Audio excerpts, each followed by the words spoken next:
Ladies and gentlemen, filmmakers and moviegoers alike, welcome to this week's episode of Critically Casual. I'm your host, Srekcuf5, and joining me as always is DorkyDev. Say hi, Dev. Gotta go fast! Gotta go fast! No, okay, that's like... I also get copyright strike. Hi, Dev, how are you doing today? Gotta go faster, faster, faster, faster! Oh, God, that's how you're doing today, huh? Well, anyways. Yes. Well, hi. Welcome to the show, everybody. My name's Srekcuf5, this is Dev, and today we are talking about movies here on Critically Casual. And today's two movies in the show itself, I have decided to call Take the Plunge. The reason I call it Take the Plunge is there's a couple different meanings. One, you take the plunge into going into another world. Two, you kind of just take the plunge into a leap of faith at times. And three, depending on what you're doing or what you're about to eat, you kind of have to plunge a toilet sometimes. So. Oh wow, that's convenient. Nicely. This is gonna be great. I'm excited.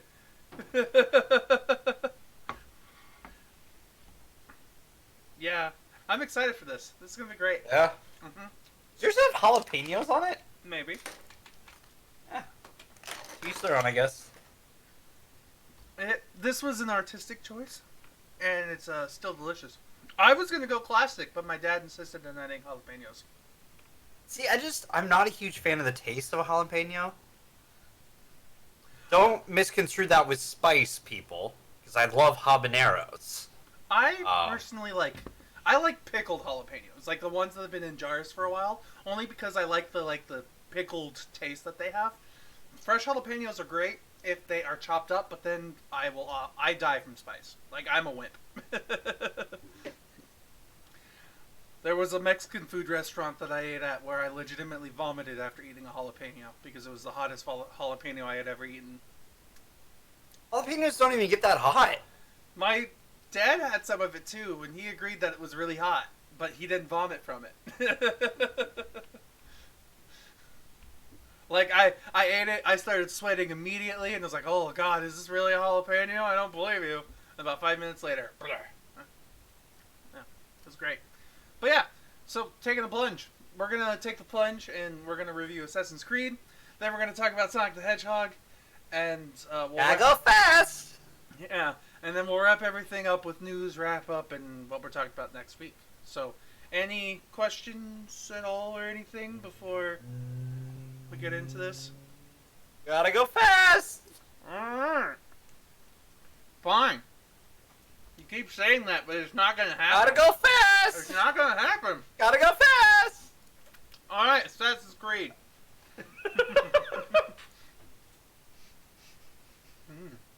What did you think, Jeff? Better than I expected going into this. Because I heard worse than what I saw. You know what I mean? No, yeah, I agree with you. I was expecting I don't think it's as bad as, like, Metacritic 36, as IMDb says, which, by the way, this movie is about an hour and 55 minutes. Was released December 21st of 2016 with a budget of $125 million. Opening US, though, was only $10 million. Yeah.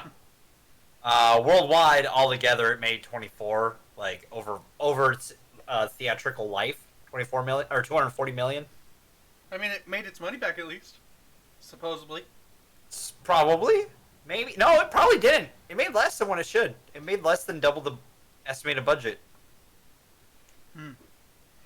So, probably didn't make his money back, which means we probably won't see a sequel, which is kind of sad because this movie isn't a bad setup to a series. Yeah, I'm interested now. Like, after this movie ended, I was definitely more interested in the opportunity of seeing, like, assassins in modern times, really. Because they leave so much open towards the end of what could happen, but they also explain a little bit of what's going on in their context. I think a lot of the negative reviews in this movie honestly came from the lack of their reliance on source material. And yes, if you are so, like, attached to the source material, you may not like this. Yeah. Absolutely. But at the same time, what they did to this movie, I kind of enjoy it. But, like, the one complaint that I do have about this film is a good portion of the action sequences in this movie that are supposed to get you, like, hyped up and amped for this movie don't matter. Like, they're cool scenes to watch sometimes, but we as the audience know that the tension isn't really there based off of what they tell us in context of the film. So, welcome to Assassin's Creed, Steven. I know. I've played the video game. Like, But the still. tension non-existed in those games. I mean, it's there, but it's not at the same time. The only time it's there is when it's for the modern side of things, is where the tension builds up. And even then, it doesn't really matter after the third game. I don't want to talk about it. We aren't going to go into that. That's a completely different beast of discussion that I will not have here on this podcast. We should... One of these days, we need to have a crossover with third player optional, and we discuss gaming... We watch a gaming movie, and then we discuss the news around that movie, and what happened What's around the next that gaming time. movie? Hold on. If it's Angry Birds, it doesn't count. But then we can talk about the booming economy in the Nope. market cell phone gaming. Fuck off. Mobile We aren't gaming. doing that.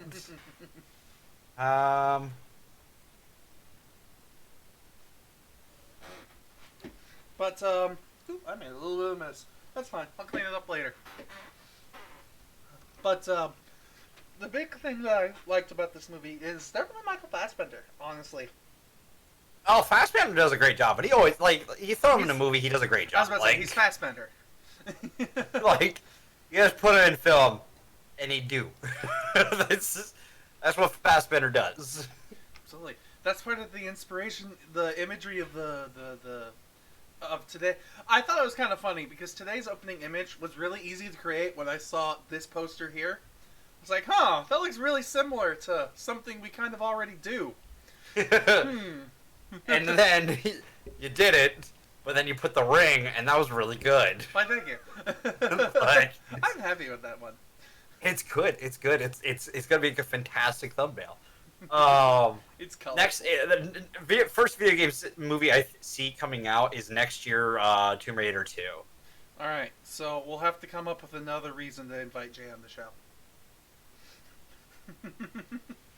We'll figure it out. It's lagged. Hold on. Wait Hi, for hello. Wait, I lost you again. What? Bye. I don't know if the stream's back. Hold No, on. the stream's here. Wait. Everything's fine. Nothing is awful. Everything is okay. Don't panic. All is Okay. fine. Stop panicking. You're the one panicking. I've remained relatively calm. Calm, Scooby-Doo, calm down. That may make it worse. You know this. We've experienced that. No, this movie was honestly, like, it was a great setup to a movie version of the Assassin's Creed world. And I thought some of the stuff in the Animus was... when I saw the trailers initially, I was like, that Animus looks stupid as fuck. But in the movie, it plays out way better. Yes, but I also have complaints about it as well. Because when they show us what's happening in the Animus, it's like real time, both in the dream world and in the outside world. But if you think about the restrictions in the real dream world, as well as the real time world, I'm going to wait till the internet comes back in a second here. Hello! Huh. That's not good. Hang on, Dev. End the call. 1 second.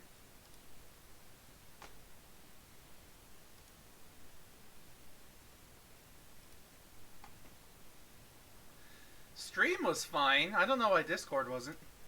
I don't know either. I couldn't see you moving or anything. Yeah.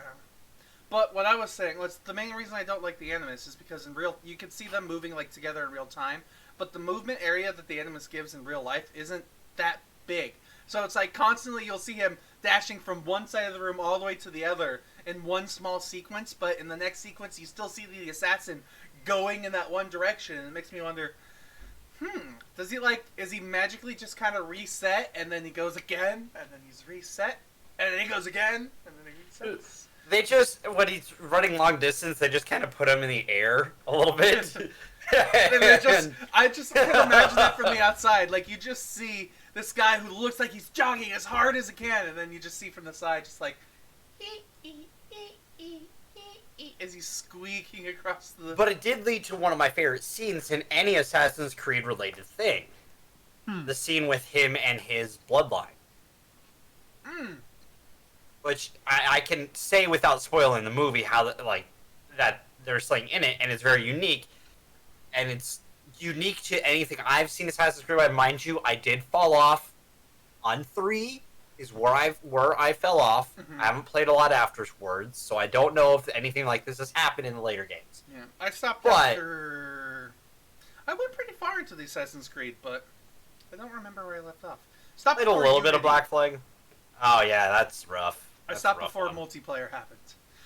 Multiplayer happened for a while, but not multiplayer in that sense, and also all the bugs and glitches in that game were... Hello, faceless man with eyes and mouth.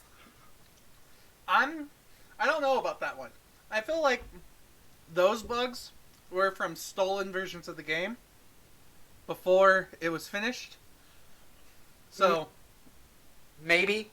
But it still was enough to ruin the marketing, so... Oh, it's funny. And I love all the GIFs. Oh, yeah. Hello in the eyes.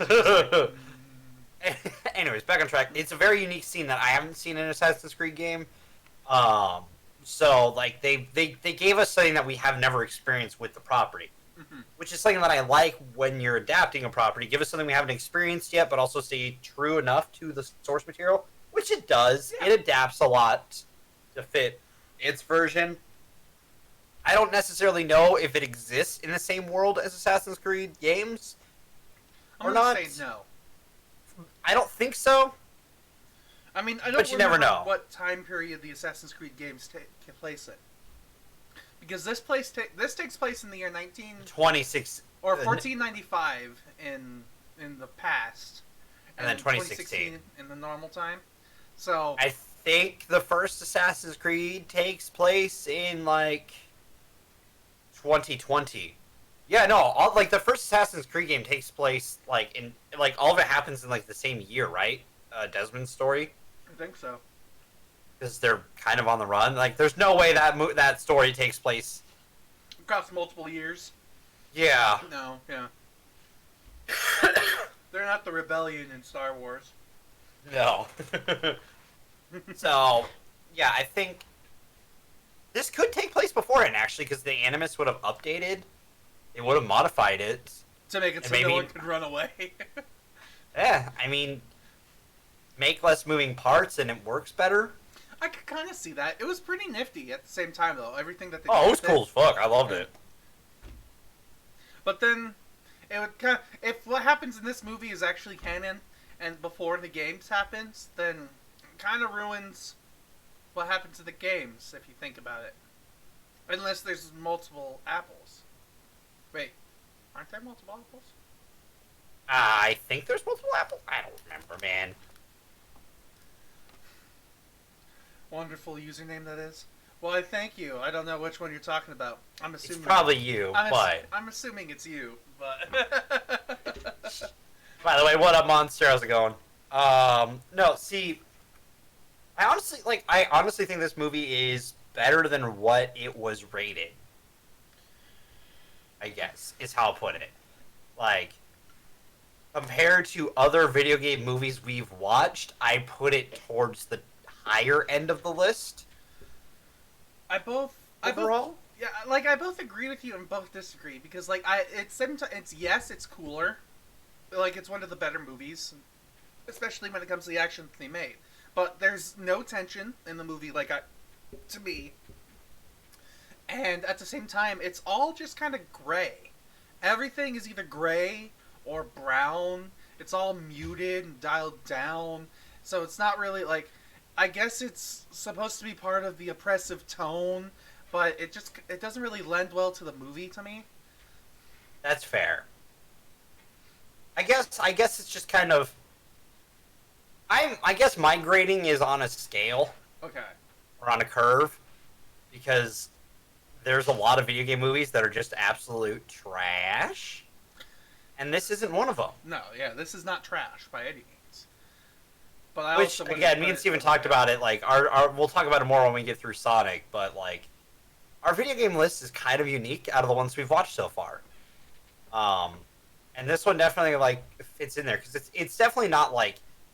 I'm not going to praise this film as being one of the best films I've watched. But I will praise it as being one of the best video game movies I've watched. I don't know if it's better, because I don't know if it's better than Tomb Raider was, because Tomb Raider was almost a one-for-one adaptation of the most recent like start of the Tomb Raider series. But this one does some unique stuff with the property.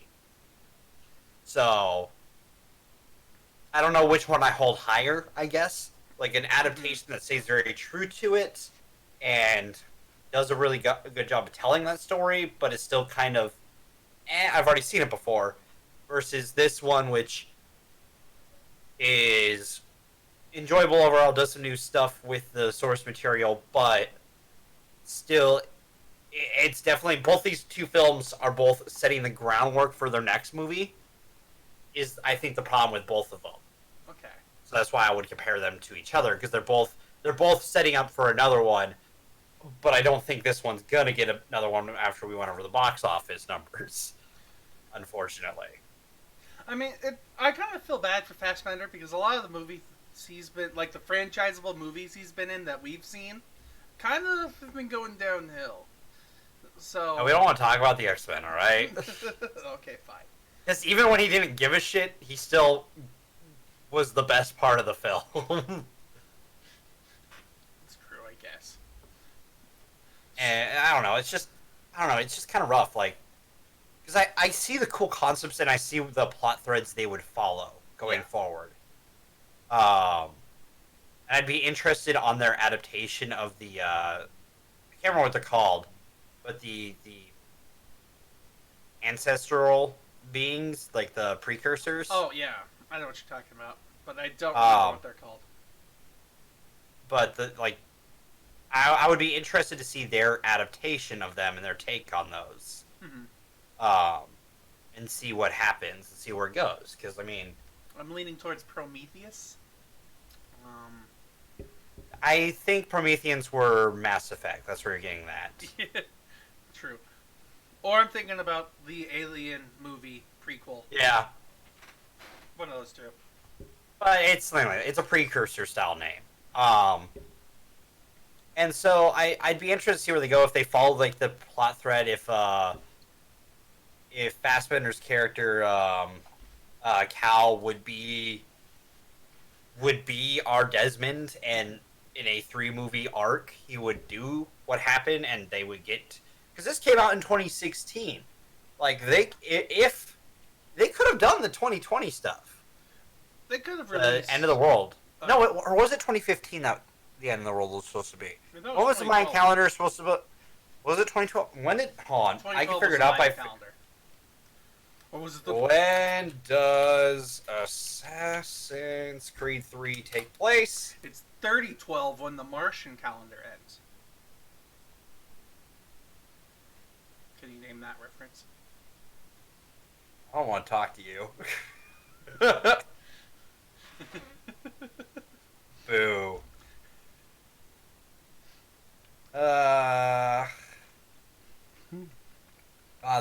There's a lot of plot to this movie. Oh, in 2012. Okay, yeah, you're right. 2012 is when the end of the world. You know, they could have changed it. They could have made some apocalypse for 2020, done 3 films, and just did that. You know, I see a world that this works. You know what I mean?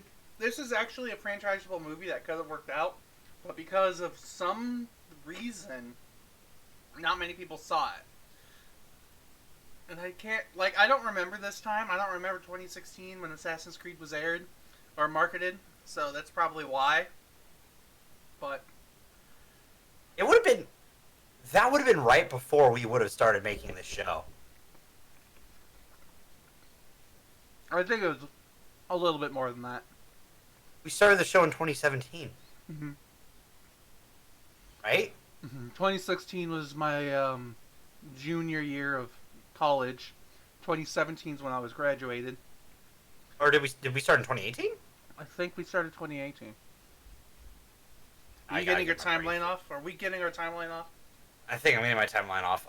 Anyways, no, like this movie isn't bad. Like I feel weird that I feel like I have to defend it because like looking at the Metacritic score at a 36, like that's just rough. Like it definitely should be better than 36. Like, if, IMDb has it a 5.7. so for instance, Dev, if we were to say 5 is right in the middle, and like as an average movie, say out of popcorn kernels, how many would you give? Yeah, are you going to mean the popcorn? All right. Nice job. Good job there. Thank you. Nice segue. No, for me, it's like segue. You mentioned the segue. I'm just kidding. No, for me, like I think it's an above average film, given the source material, because it adapts it in a different way. It does something different with what it could have just done Desmond's story easily, but they didn't. They decided to take it in a new direction. I think that's kind of cool because you see a lot of like things take adaptation to being it needs to be a 1-for-1, or it needs to be so drastically different that it butchers the source material.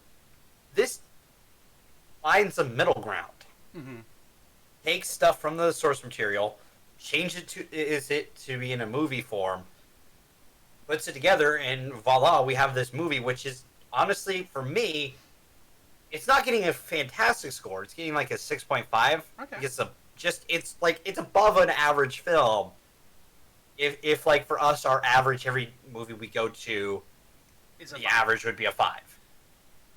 So that's where I'm gonna put it. As I quickly go pull up Google Sheets real quick to put that in before I forget. No worries. Because what about yourself? Myself, when I think about this movie and my popcorn kernel rating, with 5 being the average movie, I would give this movie a 6.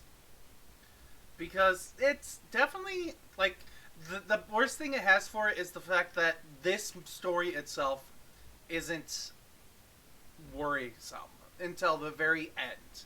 And by that point, it's kind of like, it could be better. It could be, like, I did like the story, and I did like what they did with the lore of Assassin's Creed, and how they cooperated it into this kind of new and original thing. So, I'll give them props for that. So, but it's also a little boring sometimes, maybe, and... Oh, no, I can agree with that. Yeah, and the best part was Fassbender. The others kind of felt characters themselves didn't really stand out to me. Maybe the only other one that stood out was... Oh, man, I already switched screens. The only other one that stuck out to me was... Sophia? No, Michael Kenneth Williams. Oh, okay. He was probably the only other character that I liked, only because he was crazy when we first meet him. He was a crazy man. Also, Jeremy Irons is in this, and that's always nice. He always plays the bad guys now. Not always. He played Alfred once. Oh, yes, Twice, right. technically, but... but, you know... Yeah, which, by the way, I wanted to make a joke at the start of this. Man, there was a lot of subtitles. I don't think this movie would be Oscar-worthy at the start of this, but... Hey, that's we're a little past that point, but... Only for this year. Knowing the Oscars and the Academy, they'll be like, hey, remember when we gave Parasite 3 Oscars? We're not going to do that for a few years, and you're going to forgive us because we gave Parasite 3 Oscars. I hate the Oscars. God. You're like, that makes sense. They would totally do that. I know, it doesn't make sense, but I know they would do it. That's the problem. We've got street cred now, boys. That's what the Academy's thinking. I hate them so much. Anyways, but no, this film, like, overall, for us, will fall into 6.5. Because we round up. Yep. And, you know, it's kind of fitting. It's not like... It's not a glorious film, but it's a cool adaptation and a new take on a source material that we've seen dug into the ground 1,000 times by its game company. I do have one hypothetical question for you. Would you have preferred this movie better if ancestors were played by the same character more? Well, we had that because Michael Fassbender played both. I know, but like more like other characters. Like what if there's more connections than we know, and it could have been easier to find this than just the one apple that we have, like the one connection. Well, I feel if we went from multiple generations, we wouldn't have as much source material for the next films. Mm-hmm. Mind you, I don't know how they would go about the next films and have the past stuff. They could potentially use the bleeding effect as their explanation for that, because they kind of set that up, and it could work with the bleeding effect, with their version of the bleeding effect. Which, by the way, I remember when it started, I was like, "Hey, that's the bleeding effect," and then they go over it like, that's the bleeding effect. Yeah. They don't like beat your head over with it. They just say, "This is what it's called. We're gonna try to help you through it." Mm-hmm. They don't beat your head with it, which is nice with that. But I don't think necessarily would have wanted to see them jump from person to person. Like, I wasn't expecting thinking jumping person to person, but I was thinking maybe like the security guard that we see at the very end. What if his ancestor was the main ancient bad guy? Then we get a little too Back to the Future. Probably, yeah. That was as much as I love Back to the Future. Mm-hmm. It gets a little too Back to the Future then. Okay, that was one thought I had. The second thought I see it, though. Okay, the second thought I have requires us to go into spoilers for this movie for a second. I'm fine with that. Let's get ready to spoiler! Okay, so quick spoilers for Assassin's Creed. I don't know really how much it's a spoiler, but I want to dig into it a tiny bit, which could be spoilers. So, in this movie, we find out that, what's the lady's name? Sophia? Sophia. We find out that Sophia's mother was killed by assassins. And then, because she says it herself, my mother was killed by assassins. And Jeremy Irons was like, "You're my daughter," and blah, blah, blah, blah, blah, blah, blah, blah. So I'm assuming Jeremy Irons' wife, or whatever, was killed by an assassin. Then, while we're going through Michael Fassbender's dream sequence, Sophia stares at Michael Fassbender's mother for a little while, like, huh. Like it looks like it's framed so they're staring at each other a little bit before she addresses Michael Fassbender. Do you think maybe that Sophia... No, did you not see? That was someone else. Well, okay. There was one who looked identically to Sophia. Okay. I think the bleeding effect spilled out when the machine broke, and not only affected Fassbender, but affected other people in the room. And if they had stayed in there longer, they would start seeing more. And that's why Fassbender immediately started to get Sophia out of there as fast as he could. Because he knows her past.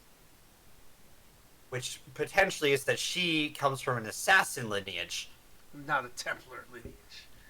Yeah. Even though he's the Templar? Well... the father... Templars have been known to steal children before. You mean the Crusade wasn't about stealing and murdering kids? Plus, also, they've also been known to potentially have sex with some random person that they may not realize.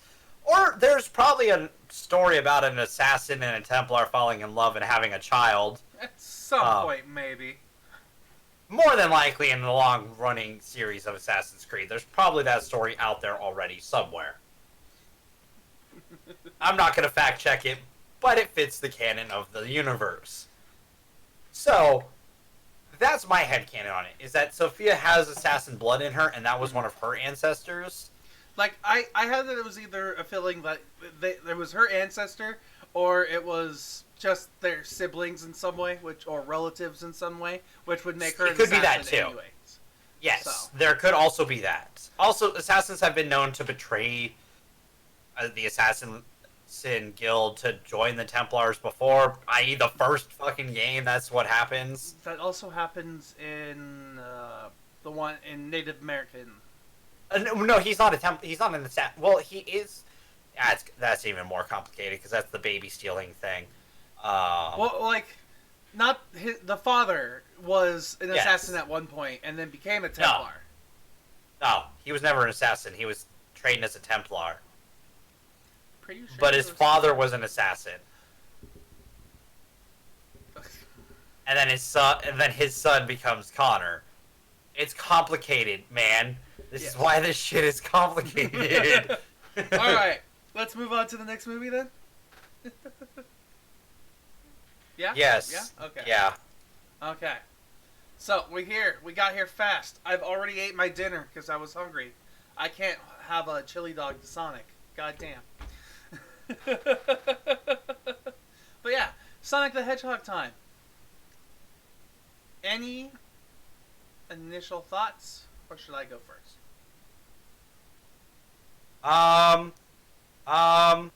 Oops, that didn't record right. Go ahead, you go first. I'm doing something.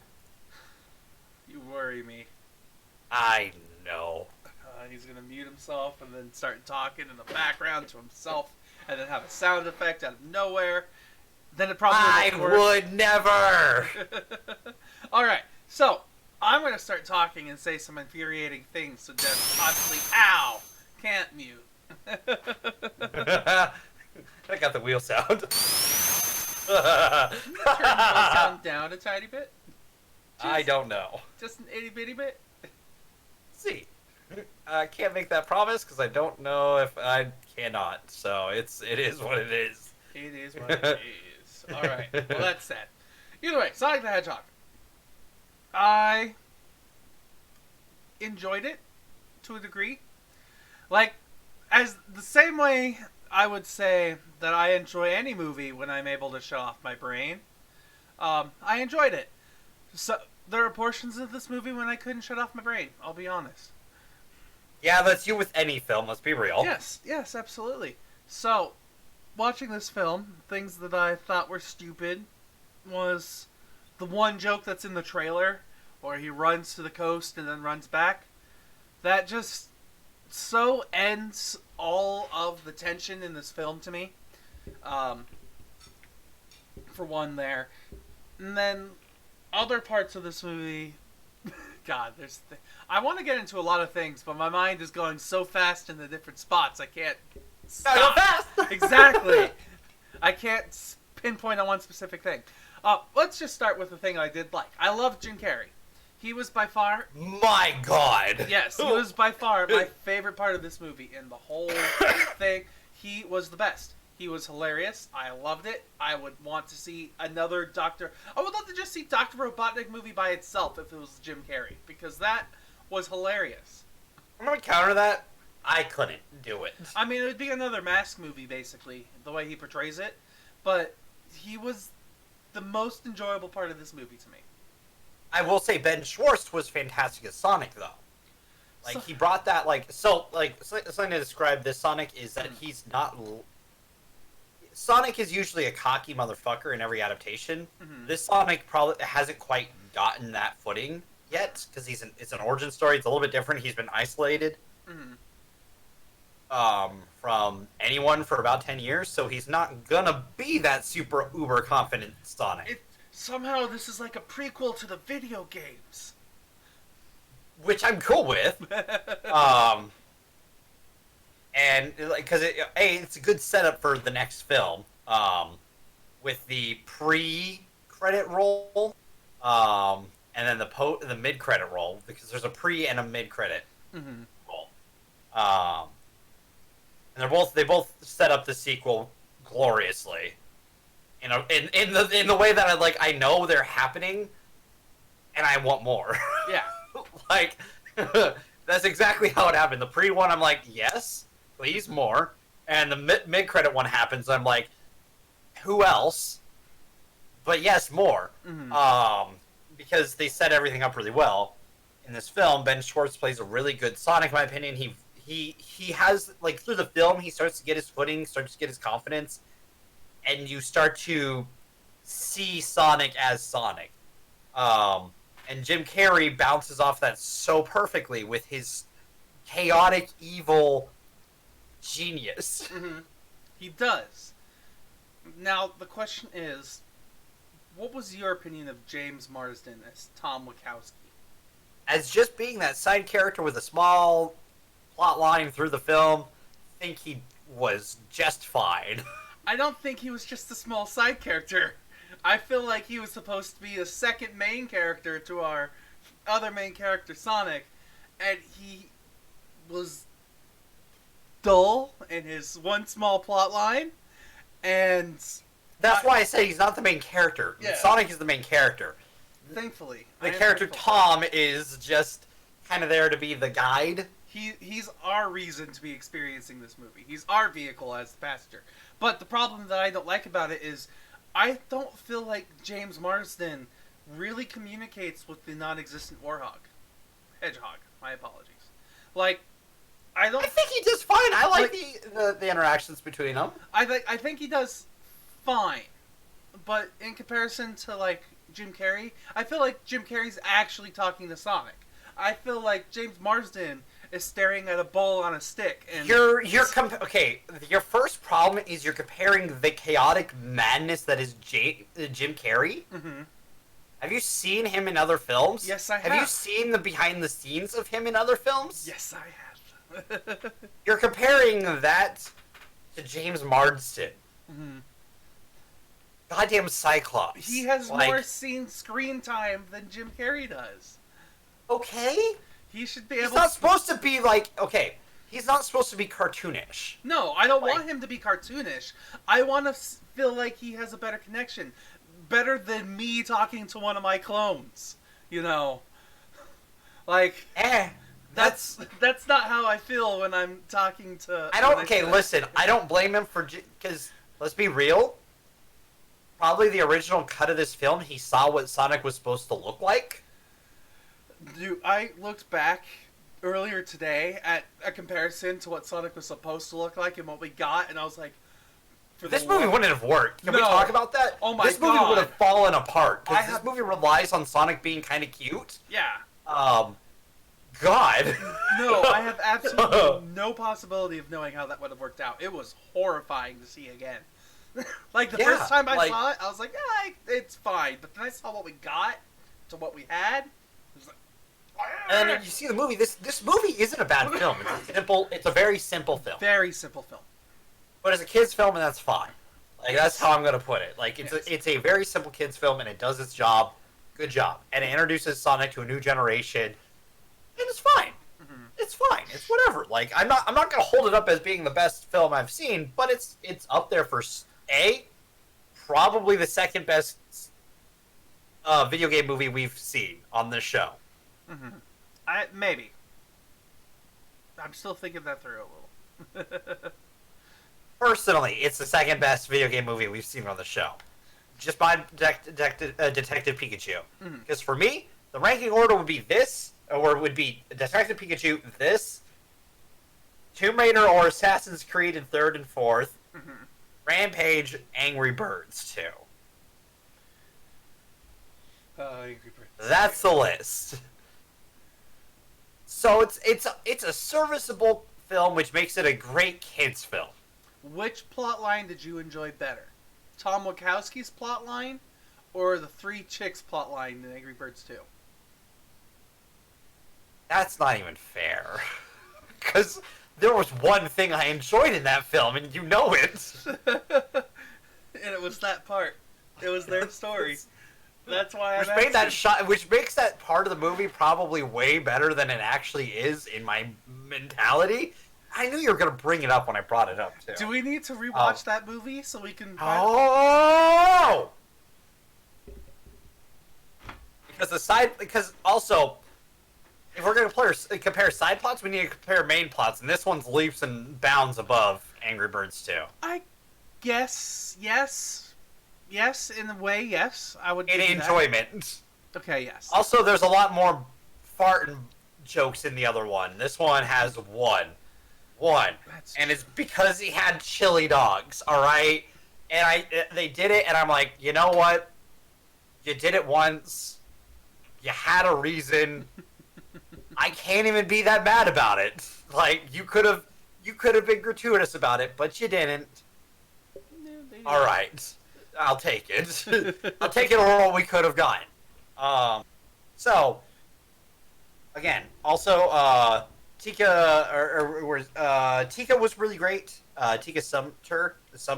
She's not in the film a lot, but she's enjoyable when she's in it. Because, like, especially that scene where, midway in the scene, where she pulls James out of the room, and she has him, like, she's really calm. Now and then about the breakdown? Yeah. That was a good scene. I enjoyed that. That was enjoyable, yes. But Go ahead. her moment there, that whole scene is one of the problems I have with this movie. Same as the ending, is how inconsequential it feels. Like, and one of the things that bugged me, like, the first thing that I noticed was, what are our options? We have option 1. I don't like option 1. We have option 2. Option 2 is perfect. We're only doing option 2. We don't need any other options. It happens at least twice in this movie. So. Twice? Yes. Once in the military room. Yeah. The second time was with the Sonic decision to actually take him to San Francisco. Okay, but, like, with that one, movie's got a movie? Yes. I know. I would... Like... This could have been a short film. This could have been a 15-minute short film before an actual good movie. I'm just kidding. Can you tell me directions to San Francisco? Yeah, you just head west. And then once you head west, you stop when you hit the 101. It's really easy to find. Say, stop when you hit the coast and then run south. Yeah. Along the coast. Mm-hmm. And eventually you'll hit... Well, I mean, you'll get to San Francisco that way eventually. I haven't actually been to that beach yet, and I really want to. I live an hour and a half away because of traffic, and that's why. It should only be 30 minutes away, but traffic. You can go a little bit northward. Well, I've been to the beach where I live, but I want to be. But I want to be at the beach in San Francisco, where I could literally go from sand to pavement and buying like an ice cream cone and a full meal. Fair enough. I thought you just haven't been to the beach while you're in California. I'm like, dude, you've been there for 2 or 3 years. No, yeah, I've made vlogs at the beach. You kidding? Anyways, but the movie's got a movie, so like, in my opinion, like getting on those kind of little things is just like, then you didn't want to watch a movie. Like, if you're gonna get on that, like that's how because every movie's gonna have those. Even your favorite film is gonna have those. No, I get you. Movie got a movie. Like, movie's got a movie. Movie's got a movie. That's gonna be my phrase for that from now on. I'm pretty sure I stole it from somewhere. I don't exactly remember where, but movie's got a movie, and it makes sense. It's the only way to explain that. Movie has to movie, so movie has to movie. And I enjoyed movie. I don't know. Like I think the anime. We should talk about the animation. The animation is fantastic in this film. Sonic feels real in some ways. He looks cartoony, but like it works because he's supposed to look cartoony and adorable. It's explained in a way, yeah. So it works. The fact that a studio had to close down for this movie because Universal didn't pay them, or was it Paramount? Paramount didn't pay them. Because kind of pisses me off. They wanted them to move and they refused to move. Well, no, there was also the fact that they the reason why that studio also got closed down is because they were Paramount was afraid the movie wasn't going to make its money back, so they didn't pay on it because it was going to cost them more to redesign Sonic. So they're just afraid it wasn't going to work. Mind you, the box office was pretty well, which we should talk about real quick because this movie is. Go ahead. This movie is an hour and 39 minutes with a budget of. Where are you? Budget of $85 million estimated. Opening U.S. alone, opening weekend, $58 million. Okay. Now, can I ask you to do a favor for me? Yes. Is there any way you could look up last week's earnings for Parasite? Like, just last week, not up to date. Box Office Mojo. Well, it might be up to date as well, but... I can find it. Let me type in sites. I didn't spell Parasite right because I'm an idiot. I'm curious. I'm assuming the last words were S-I-G-H-T instead of S-I-T-E. Wait, what'd you say? How do you spell it? P-A... Rasite. That's what I typed! Okay. By Yu Jung Ho? Oh, there it is. I don't know what happened there. Let me pull up... No. That was some of the... There's a way to find last week's, I believe. Like, currently worldwide, it's at $179 million. Okay. Because the reason I asked is because I could have sworn I've seen a movie, or I saw a box office that said box office reports that Parasite got a boost in its money making because of the Oscar awards, but it still wasn't able to beat Sonic, and Sonic topped the box office this weekend. Yeah, Sonic did top the box office this weekend. That I get. Makes me sad. It's a kid's film, man. It's gonna top. Yeah. You get all the audience. You're not only hitting like kids, you're hitting millennial parents with this one. Yeah, that's true. Like, sorry, it's gonna top Parasite, which has subtitles, Steven. I'm sorry. You know, like American audiences are, for some reason, we can't read. I don't get it. I mean, look at our education system. We can barely I read. don't care. I'm still watching anime subbed preferred to dubbed. Like, I don't know, man. Like, what? It's true though. It's all subtitled. The movie we just watched, Assassin's Creed, has fucking subtitles. I was able to keep up with the plot line for it. I looked away like 6 times to play Minesweeper. I'm still able to keep up because I read the fucking words that are being said.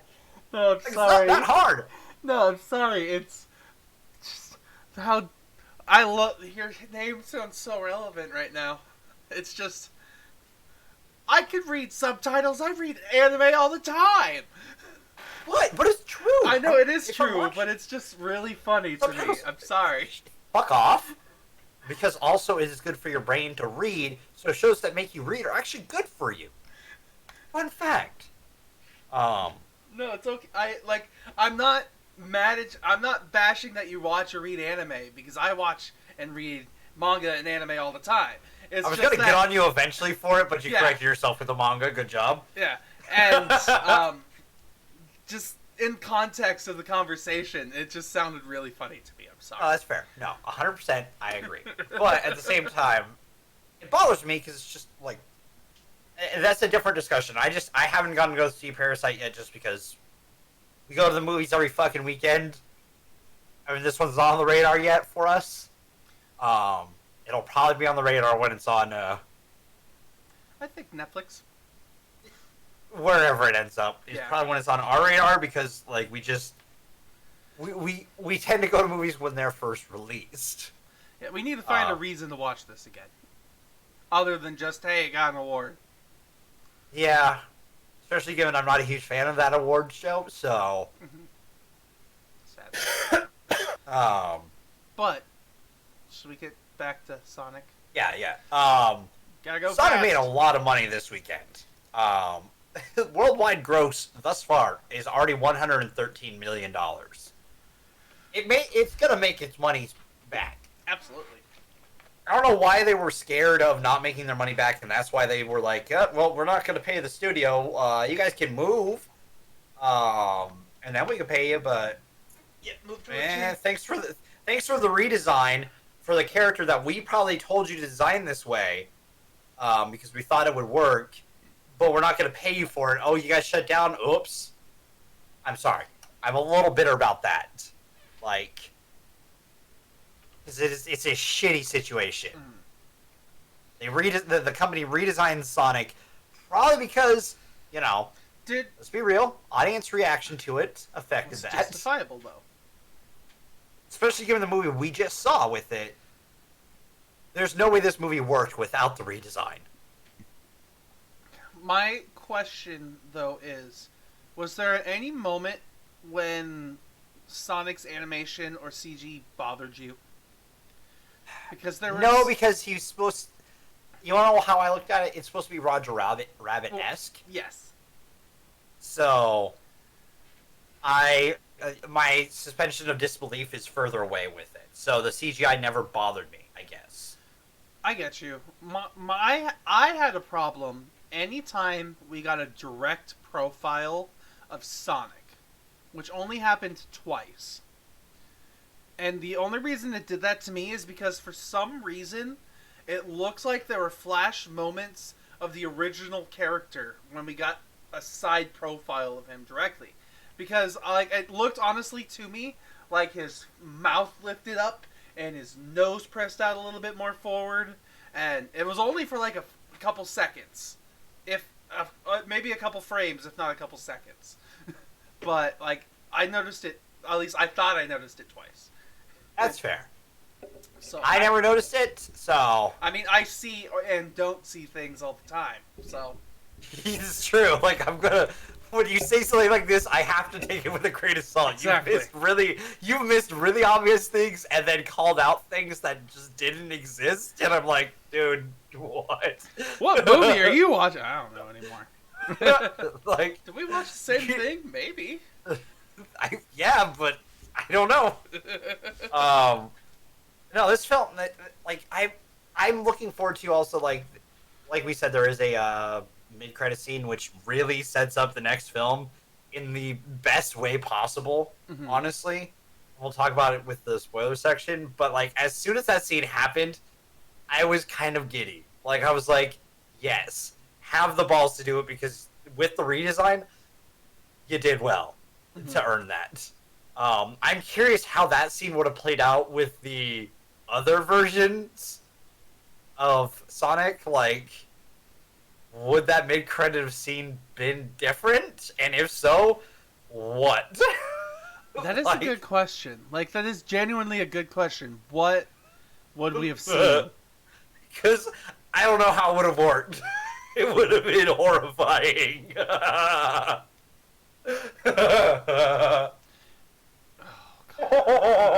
Yeah, alright. Do we want to get into spoilers? Are we done with ready to talk? I do want to say, there are some scenes that are almost directly ripped from Days of Future Past. That did bug me a little bit. But they work, and I enjoy it. Yeah. Like, because it's a fast character, so it's like, this is the staple how to show a character fast. But it also leads to inconsistencies that you yourself brought out in the trailer. They do it better in the movie. Because we can discuss the Tranquilizer scene because it's in the trailer. I think it's because there's pure shock in it. You know what I mean? Like, the other scene, Sonic has had time to process what... But he's also had time to process what's about to happen. Okay. While with Donut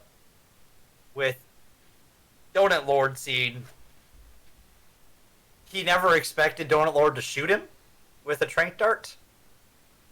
So when it happens, he's like, they both yell at each other, and it's a funny scene. I enjoyed that because it was very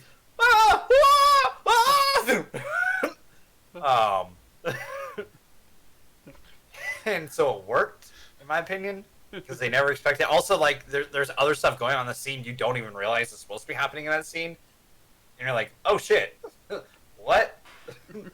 The trailer has a different context to it, and again, movie has to movie, so I'll excuse it. Okay. We could excuse it, I guess. Fine. Movie has to movie. I hate that that's a saying now. Listen. I hate this part of the movie. Movies have to movie. Well, bad movies have to movie, yes. Yes. Well, I'm saying it's more of a defense, in my opinion, that, like, thing has to happen for for plot to happen, I guess. If thing doesn't happen, then we don't get plot, and then movie doesn't movie. Sure. You know what I mean? Yeah. I'll give you that. And then what's the point of being there? There is no point in being in any of modern day movies. They all suck. Jesus Christ. There you go, old critic. Give it to your fucking popcorns, motherfucker. What are you gonna give it? So, if I'm going by the age-old rule of giving kids movies an extra popcorn kernel because I'm an old. I haven't even considered that. This actually bumps my score up. I hadn't even given it the extra point. Yeah, like if I'm being a cynic, which I am, that's why I give it a point up. So it gets a 7 from me. You're gonna hate me because it gets a 9. It gets a 10. I was gonna give it originally a 7.5. Okay. Which I forgot about our bonus popcorn for kids films. That gives it an 8.5, which is higher than I'm honestly kind of comfortable with it being because it's not. But that's a role we've had for a while, and I completely spaced it. I was like, "Shit, that's right. That's how we do this." At least that's how I've been doing it. Still, sometimes we've all done that. We've all been doing that. Like we've been doing that for a while, which puts us at an 8 overall, which is the 3rd highest film we've seen this year. It hurts my soul. Damn kids. It ties with Casino Royale for 3rd place. It's just behind. I blame you. Uncut Gems and 1917. How does this rate to Uncut Gems for you? Please. Well, it's comparing apples to cocaine, Steven. I know, but is it like an 8 and an 8.5 with Sonic being higher up? Yes. Sonic is below it. Okay. This ties Casino Royale at an 8. For being our Jesus Christ. With the kid movie caveat. With the kid movie caveat, dude. The kid movie caveat came in clutch for Sonic today. Well, shit. I didn't expect that. You brought that point up. I'm like, shit, he's right. We do give a bonus point to them. Because kids' movies are often not as good. At least, yeah. So, yeah, I thought this movie was fine. It's just, it bugged me at times with the simplicity and just yeah, it's fine. Well, for me, I think the simplicity and stuff sets up a future for the franchise. So, I think simple premise with, introducing characters and everything, I think it works. So, movie after movie. I'm going to say it a lot today, and then probably going forward, it'll only happen when needed. At least once a podcast. Because Maybe, I'm going to nitpick there something, and you're going to be like, movie after movie.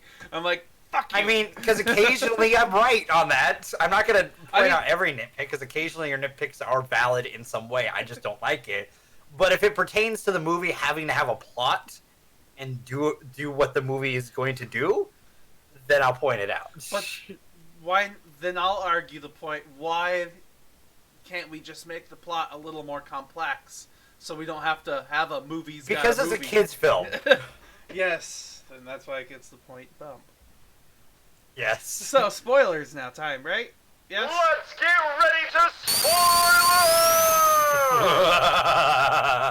The spin is like it's not a loud sound; it's just oddly piercing. Makes me wish I had a Sonic Genesis or Sega Genesis. So can I dive into the thing that I really want to talk about? Talk about the thing. Fucking Tails shows up in the mid-credits. Yes, that was funny. That was awesome. I genuinely want to know what Tails looks like in the original. Dude, I'm thinking about it. Like, if he looks like a humanoid fox with spinning tails, that's scary. So, Dev, what you need to do is right in here, right now, send out that tweet asking about concept art for the original Sonic, and we'll make it go viral. The concept art from the original Tails for the original Sonic. I'm gonna give it a week because the movie, spoilers. All right, I'll give it a week and then I'll tweet that out. But then someone else will do it, and you won't get the credit for thinking about this. I don't care. I don't need the credit. We've talked about it. The evidence is here now. On the Monday of the 17th, after its opening weekend. But dude, as soon as the mid-credit popped up, I was like, oh, they're gonna introduce Tails here. Ring portal, Tails steps through. I'm like, oh, they're introducing Tails. And they show just the one tail for a moment, and then the second. I'm like, yes. Yeah. And he moves fast, and he's going. I'm like, holy shit, it's Tails. Like I knew it was the only thing that made sense, but it was still cool. It was pretty cool, I guess. You sounded exactly like the kids in my theater did. It's Tails! Fuck you, dude! Like, alright, let's be real. This is a weird era for video game movies, because they're progressively getting better? I mean, I just think movies in general are getting better, which helps. But at the same time, better is still a 5. When better should, in my opinion, be at least a 7. But then everything that's a 7 becomes a 5 because that's our grading score. Yeah, so then we adjust and then life moves on. So no matter what, Steven, you're never going to be satisfied. We'll continue to go over this until the end of time. And then, like, 10 years from now, we'll have to go over an adjust rating of every single movie we are never doing that. I don't give a rat's ass how long this cast runs. We are not readjusting our ratings. Not there. What if we become the next Rooster Teeth in 15 years Don't later? give a shit. No. The closest we will get to that is rewatching them with audio files so people can listen to our rants on the film live. Anyways. So, like, seeing Tails show up was awesome. Seeing the pre-credit scene with Robotnik becoming Eggman Robotnik was cool as well. That was genuinely enjoyable. Like, my favorite part, though, was oddly that world. I know it was an uninhabited mushroom world, but my mind started to wander. Like, he's looking at mushrooms that are, like, this big to big enough to sit on, like, our computer chairs. And then he's walking... Or big enough to be, like, hills. Yeah, then he's walking on ones that are that big, and then I'm like, so is the giant planet itself just a giant mushroom upon a mushroom upon a mushroom upon a mushroom? Like, and they're just progressively getting smaller as they get higher and higher, or... Is it an expanding planet? It's kind of what I was wondering. Is the bottom it's a cool concept. core of mushroom? Like... It's an interesting concept that will never be explored, but it's a cool thought. That was the thing that had me thinking the most in this movie, was the mushroom world. I also enjoyed him being like, an average man would die here.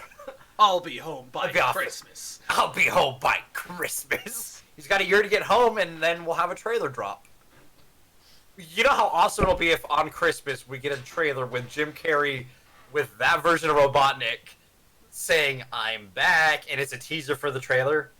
See, my thought was, what if they just made a whole second movie and it drops on Christmas Day and they just didn't tell anybody?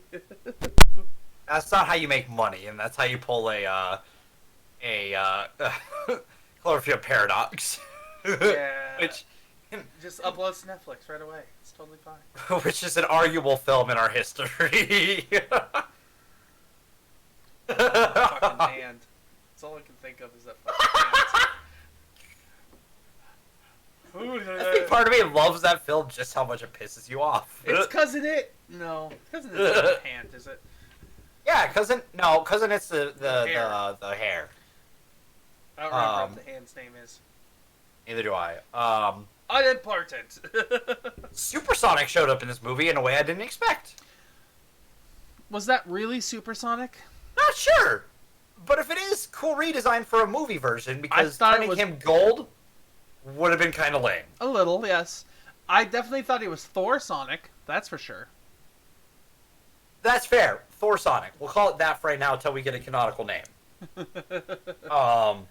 I think, and if it's a replacement for Supersonic, I think it's a good replacement for the theatrical version, because gathering all the Chaos Emeralds and then turning gold and having literally Super Saiyan Sonic. It also makes just makes more sense for the editing too, because you think about it, he's a blue character, and then suddenly he turns gold, and he's a glowing gold, so he's supposed to be showing gold on all these characters, so they're gonna have to edit a gold light into the scene on every single one of those characters at some point, because that's definitely not how they filmed it.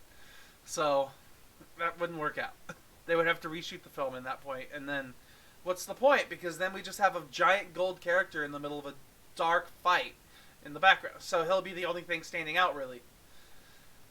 But having him have blue lightning coming from him works. It works, honestly. It, like, fits the rest of the movie. Though I do wonder, my thought is, why does he throw a tantrum and run around the diamond really fast? Because he's alone and he finally hits a breaking point mentally and snaps. Why run around a diamond and not just keep running in a straight People line? react to panic attacks and stuff like that differently. Some people go and just run. I've done that on a panic attack. I've just gone and run. Did you run in a diamond shape? No, but I just ran as far as I could. That makes more sense. Running and going in a straight line and running makes sense to me. Hey, listen, I can defend it because the fact of the matter is it actually is in like, this movie actually does a good, a little bit of a good story about isolation and coming back from that. Mm-hmm. Weirdly enough, a lot of characters I can relate to lately. And coming back from isolating to having people like you build up trust with over a different version of it. Like they both need to build up trust with each other, but like he gets a network for it, a good network, a healthy network, and he's able to feel loved and cared about again, and he has people in his life again, which he hasn't had since he was a child. Mm-hmm. And he's also a teenager, so reacting to that kind of stress is going to be different than what happens to like an adult. So, like that break makes sense to me, I guess. Okay. So that's that. It's just people react to those kind of situations differently. Is the best way I put it. Can I be a dick for a second that I don't want anybody to take intentionally? Like, I don't mean this personally in any way at all. It's supposed to be intended as a joke, and I'll use a sarcastic tone and everything. Well, us normal people. I fucking hate you. You're not normal. Fuck No, off. I am not. You laugh so you don't cry.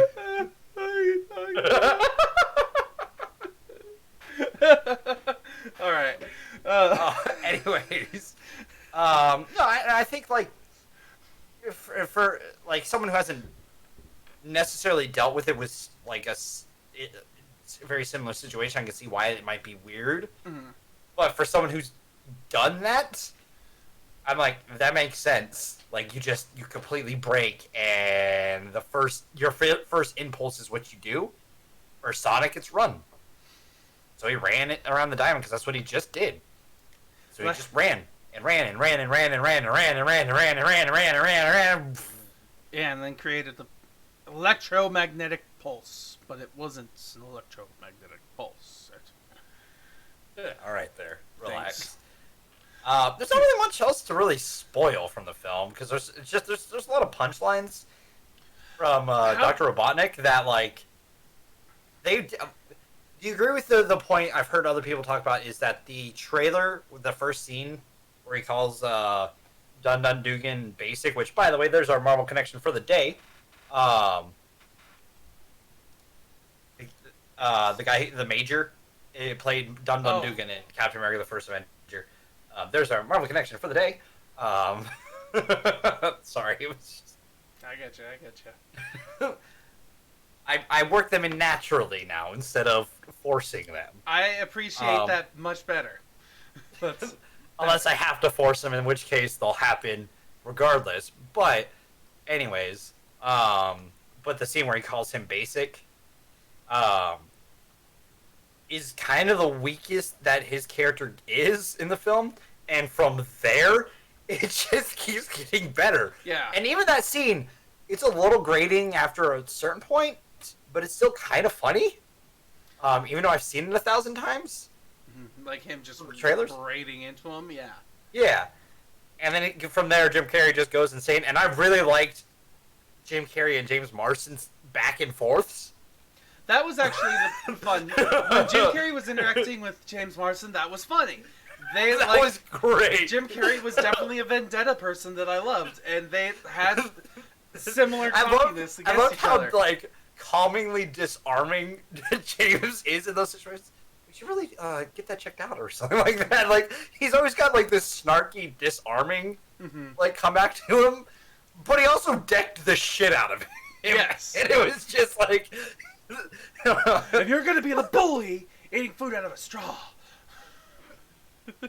That was my Jim Carrey, man. Dude, that scene was nuts. Yes, it was. So my next I guess, what did you feel about the transforming tank? Because I thought it was hilarious until the helicopter. I found it funny throughout it because I was like, "There's no way it keeps like." I knew it popped out. Like I was expecting one the first popped out with the one wheel, and I was like, "That one, I didn't see that coming." That one got me. Like the first one popped out, was like, "You have anything else?" In fact, I do. Thanks for asking. It's like, that was in the trailer, so I knew that was going to happen. I didn't remember that, so I thought that was funny, and I was like, okay, cool. And then he disarms that one, and then the one wheel pops up, and I'm like, what the fuck is he, Batman? Like, come on. This is what made me think of. Yeah, it made me think of. By the way, it made me think of. Funny enough, Teen Titans Go to the Movie, the Batman one, where he's got the Batmobile, then the back bike, and then it's Alfred running. And it just gets worse and worse each time. Yeah. And then it ends with and then it pops out to the little tiny drone helicopter. I was just like when they beat the last wheeled one, I'm like, oh, that's over. Could have sworn I saw the trailer having the car without the top, so I wonder if he sends another. I'm like, never mind. That drone just is the fucking Russian nesting doll of drones. Yeah. My God. What madman thinks of this shit? And then your tax Jim Carrey dollars pops up on the fuck. Yeah. I ever wonder where your tax dollars go to?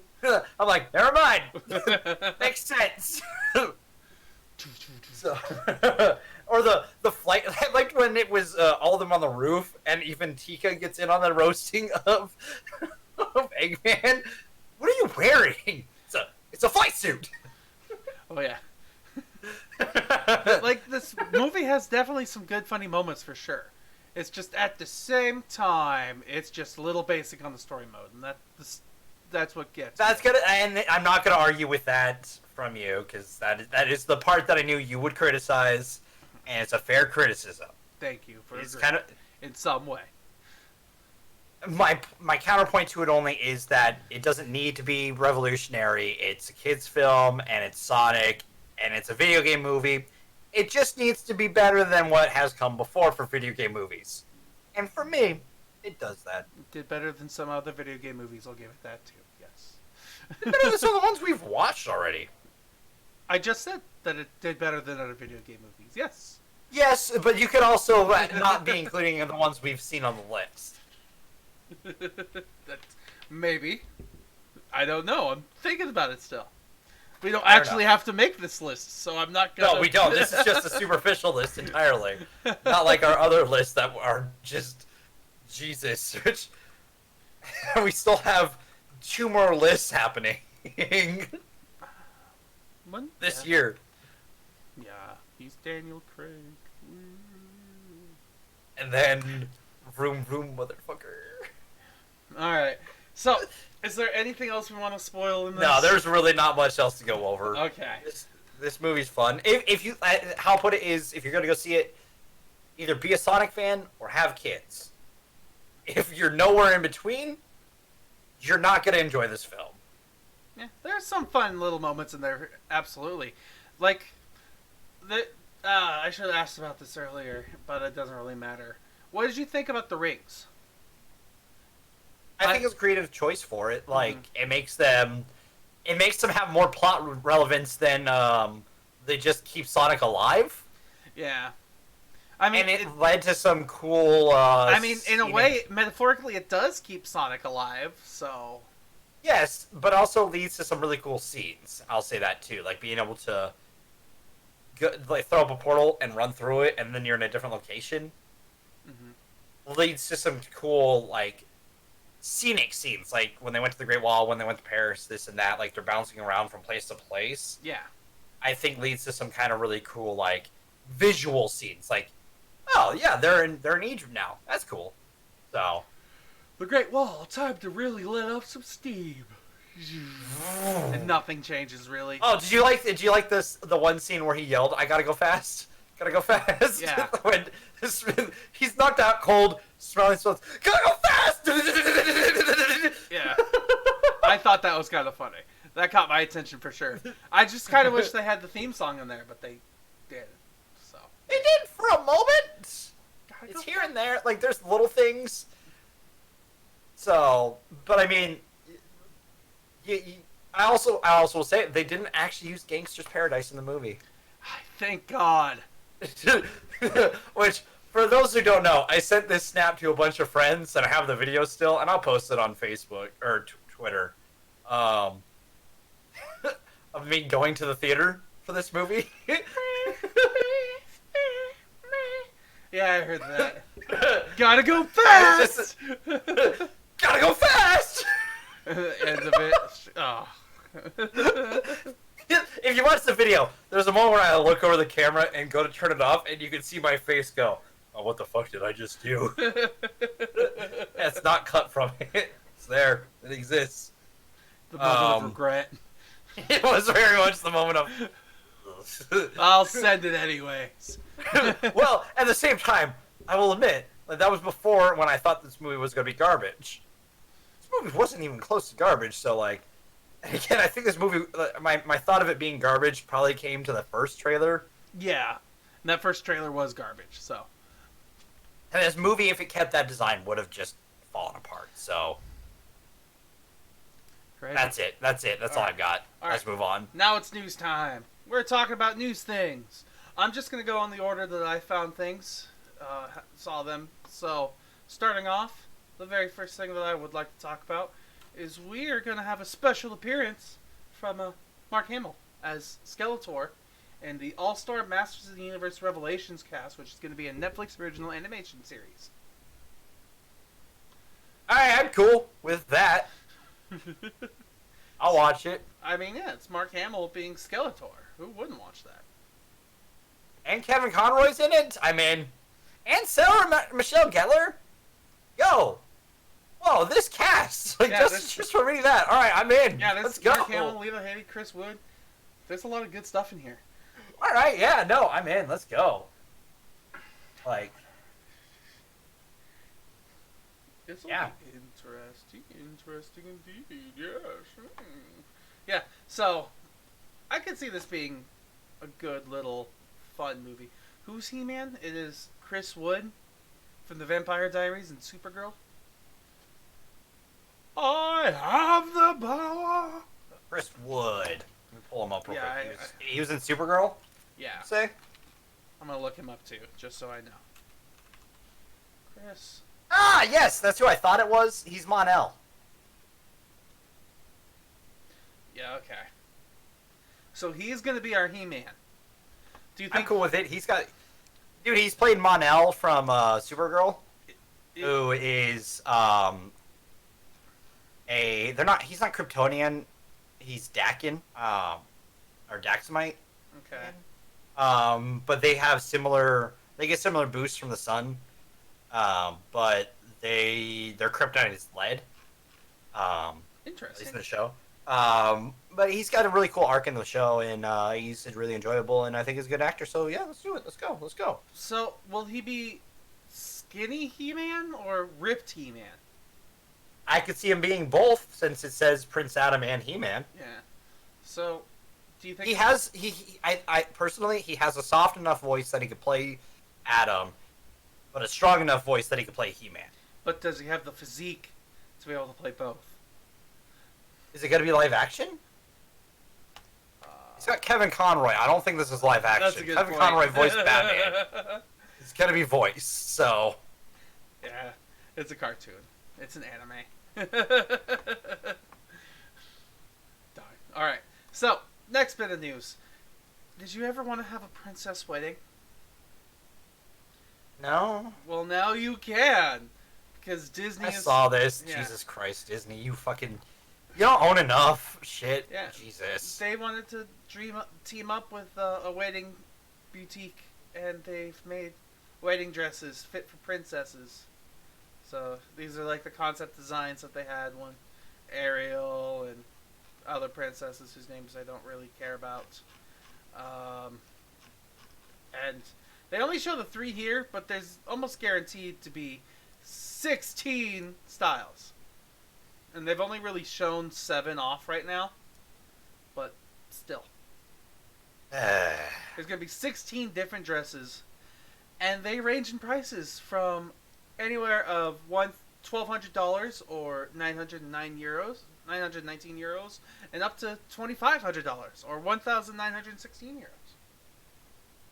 Or you can get the, although the collection that is priced up to, I guess you can get something up to about €7,000, which is, I don't know, 7 times more expensive. So okay, yeah. So the dresses that they've shown so far are worth $7,000, or $14,000 if you count all of them. Math, really quickly. I did it. Aren't you proud of me? Sure. It's just Disney trying to make more money, whatever. Yep. And people our age are getting married now, so they gotta get those Disney princess weddings. Next thing. This kind of... I'm not sure. I was skeptical on this one. Marvel's first ever gay kiss reportedly so moving that people on set were crying. What movie is this for? Is this for Eternals? I believe it's Eternals. Yeah, I'll believe it when I see it. That's kind of how I feel about it.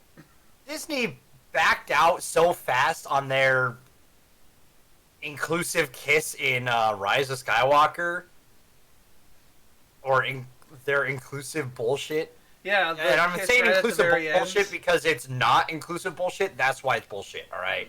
Because if it was truly inclusive, it wouldn't have been something that could have been easily edited out.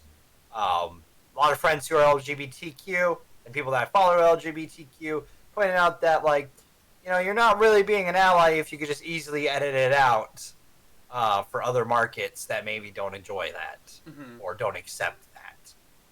So I see it, and it's not something that's just an easy edit around. Well, here I'll believe it. Here's the quote. In a movie, in a new interview from Logo, actor Hazal Saman, who's proudly described himself as a gay Muslim Arab American man, revealed that he's one half of Marvel's first openly gay couple in the upcoming superhero movie Eternals. The Eternals. He says, "I'm married to a gay superhero, Phastos, played by Atlanta's Brian Tenry, and we represent a gay family and have a child. We wanted to confirm that the movie was also including the MCU's first gay kiss, saying, oh yeah, absolutely, it is a beautiful, very moving kiss. Everyone cried on set. For me, it is very important to show how loving and beautiful a queer family can be." So, very beautiful and very loving kiss. If it's true and it's coming from an actor who is gay and he's saying that, then it's more credible to me. Okay. Well, until I see it, and Disney doesn't do its cop-out bullshit. We'll have to see. We'll have to see. Okay. Last bit of news, which I thought you would like. Netflix has sent a huge message saying... I do when I don't, you know this. Yeah, that they believe in Adam Sandler. Because this could easily just mean more trash from him on that fucking site, on that goddamn app. But at the same time, if he decides to do more stuff like goddamn Uncut Gems, then it just proves my fucking point. But knowing him, he's already kind of pissed off enough that he's not going to do that for at least another few years. So, Netflix is an easy way for him to vent out and just do stupid shit for a little bit. So, we'll see how that goes. So, according to the quote here, it says, Netflix released a statement saying, our members love all things Sandler. They have spent a whopping 2 billion hours watching his films since 2015, the year Ridiculous 6 premieres, proving there's no such thing as too much Sandler. I would argue that, but whatever. So yeah, that's basically all the news that I had at the moment. Did you have any news you wanted to bring up? No. No? No, that's it. All right. Let's bounce. All right. Do we bounce? Is bouncing a thing that happens? I'll roll out. Oh God, you're so fucking cheesy. If I were to rate you a popcorn kernel, it would be a cheese-covered popcorn kernel. Ow, that hurts. I'm not gonna lie. Like, my back doesn't feel great after that. Sorry, I would have ended the show then, but I decided I wanted to let people know what we were watching next week first. Ow! And I forgot to pull it up before that happened. I have it. Give me a second. It's Turner and Hooch and Call the Wild. Is that next week? Yeah, that's next week. Oh, already. Wow, time's fly. Last week of February, man. That's right, time's fly. Alright, yeah, Call the Wild. My back. Alright, we'll see Shoulder. you guys next week. Bye. Bye. Shit.